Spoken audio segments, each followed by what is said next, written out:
So, very good afternoon, and I am thankful to ARC, Dr. Prashant Bavankule and Srinivasan, sir, and everyone for giving me the opportunity. And this is a leadership development program, and there are so many great leaders over here, and speaking against the leadership is a huge task. More so when I have just recently done the... Can we have his presentation, please? Yes. Can you put it in a slideshow mode? So, okay. So, let us think in a different way. If we look at the data, in United States alone, the company spends over more than $14 billion annually on the leadership development program. And yet, the Gallup survey says the employee engagement is less than 87%. In one another survey, when most of the soft skills that gets you hired, the leadership and the management is at the bottom of the list. The leadership is the most misleading concept of the modern era. If we use most of the words that we use very frequently, it loses its own meaning. And until and unless you don't explicitly define what it is and how do you measure it in your organization, how will you say that it matters or not? Bass, who has written a book on the leadership, he has commented on his book that the Joseph Roast, he has discovered 221 definitions of leadership by searching that 597 examined research. So there are so many confusion. And in the management school, this is the most research area, but it is at most fragmented and the disappointing body of research. There are so many styles, there are so many multiple traits, but the authentic leadership is rare to find. And there are so many myths about the leadership. The more you read about the leadership, the more myths there are. Like formulaic myth, there are so many checklists. If you have a certain things, certain traits, then only you are a leadership. It's not true. And then we tend to attribute a lot to the leadership.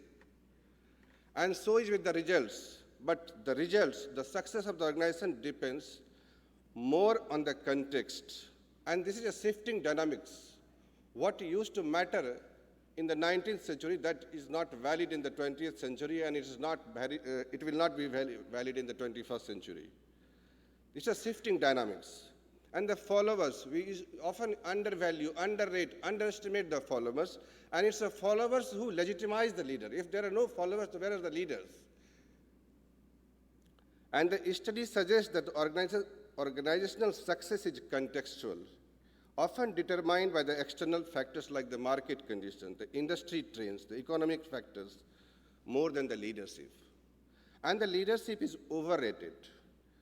And it is so overrated, it has been so much glorified.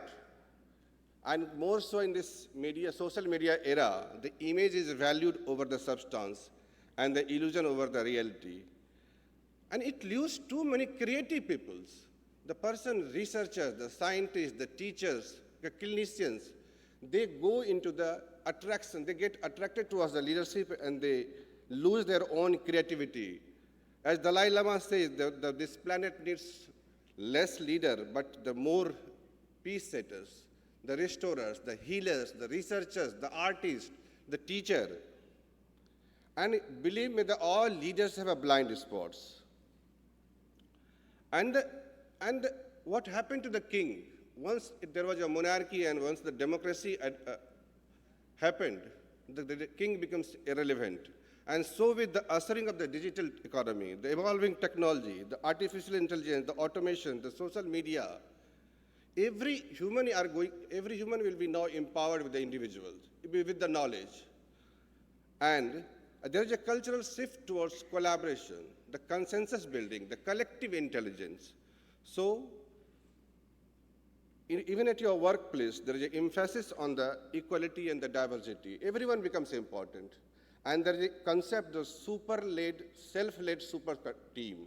And that is the team that matters, and it will replace the leadership. And then we should not forget the dark. If there is a bright side, there are so many glory about the leadership, then there is a dark side of the leader. We often get so much obsessed with the leadership that we miss the team, we miss the context, we miss there are so many things. And then we should not forget the toxic leadership. It's the desire for the power.